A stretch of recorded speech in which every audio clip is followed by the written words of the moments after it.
Hey, what's up? MKBHD here.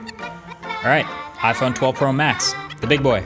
So if you've seen the reviews of iPhone 12 and iPhone 12 Pro, you basically already know everything you need to know about the new generation of iPhones. So now we have iPhone 12 mini and iPhone 12 Pro Max dropping at the same time, opposite ends of the spectrum. So yes, I am dropping two videos at the same time. This one is all about the Pro Max, and I'll link below the video about the mini if you want to check that out too. So the Pro Max is the everything phone. It's the biggest, it's the most Apple has to offer. Fun fact, even the sticker in the Pro Max box is the biggest of any iPhone box. But also now, interestingly, in the past, iPhones have all just typically been the same thing across the board, but different sizes. Maybe an extra camera in the Pro. This year, there's an entirely new, different special camera system in just the Pro Max. That's not in any of the other new iPhones. So naturally, this was the focus of my testing.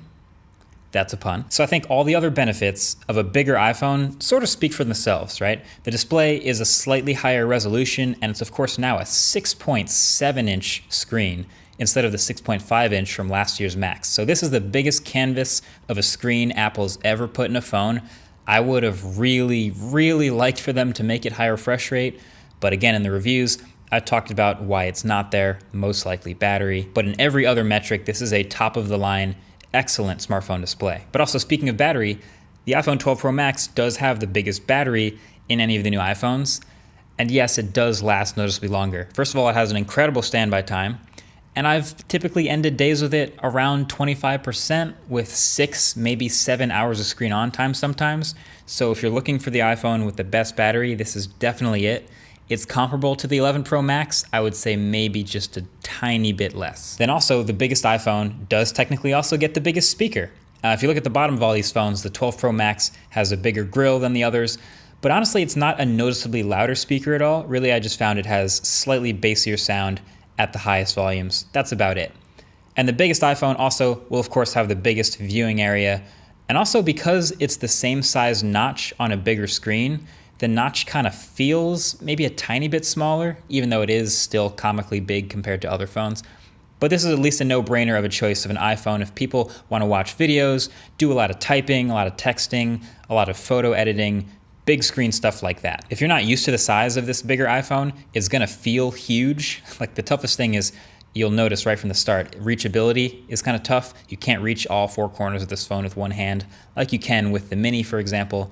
But other than that, I have no problems with it. Also, side note, this is my first time using the gold iPhone, and sheesh, this is a shiny gold outside rail. The back of the phone actually isn't that gold. It's more kind of like an off-white sand color with the matte finish. And then the rings around the camera and the stainless steel sides are the really gold part. But they're still gonna collect fingerprints like crazy. Honestly, it's not the color I would pick, but they don't have like a matte black Pro iPhone this year, so I guess I could just pick any color and then grab a D-brand skin literally just for the side rails. Did you know you could do that? Yeah, just matte black for the shiny sides and all my complaints are solved. So I'll drop a link below if you want to do the same thing. Shout out to D-brand for being a channel sponsor. But enough of that. What you're probably here for is this camera, right? The question is this new camera system on the 12 Pro Max worth like spending the extra money and getting it over the 12 or the 12 Pro? If you're a creator, if you're a pro, no. So first of all, okay, I just want to point out, it really is a physically larger camera module. Like the rounded circle that the cameras live on is bigger, and the camera rings and lenses themselves are all also bigger. And that's to house the new hardware inside, namely the 47% larger main camera sensor that now has sensor shift stabilization instead of lens-based stabilization. And there's also a new 2.5x telephoto lens. So that's huge, literally. Like a physically larger sensor plus better stabilization just screams like way better light gathering ability. So I'd be looking for improvements, not just in regular everyday photos and normal situations, but especially in lower light when you need to maximize light gathering. So ideally you see better night mode performance. You see maybe even not having to kick into night mode as often because it's gathering so much light, and maybe even not having to hold the phone still for as long when you do have to kick into night mode.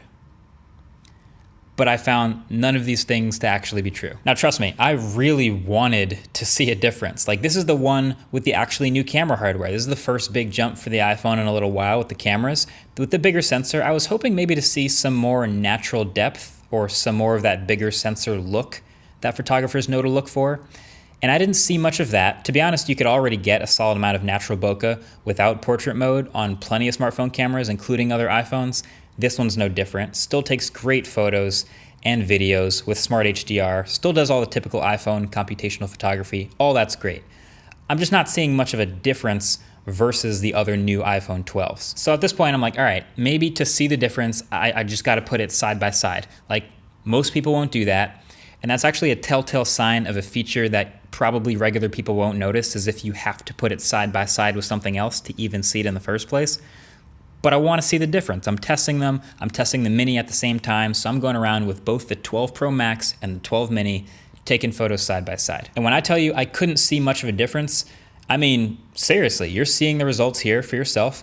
I did back-to-back photo testing in regular light and even much more here in lower light, where I was expecting to see the bigger sensor and better stabilization shine and show me a difference. And believe it or not, I just didn't. So the only really noticeable stuff I can point to between the Mini and the Pro Max seems to be slightly better edge sharpness in some of those wider landscape type shots. But in the dark, I didn't see any noticeably lower noise levels. I didn't see any shorter night mode stabilization times. I didn't see much of the better quality in low light shots I was hoping to. Now again, let's not forget, it is still really impressive photography in this low light and in regular light. It really speaks to, I guess, how good the computational photography in iPhones has gotten over the years, more than anything bad about the Pro Max phone.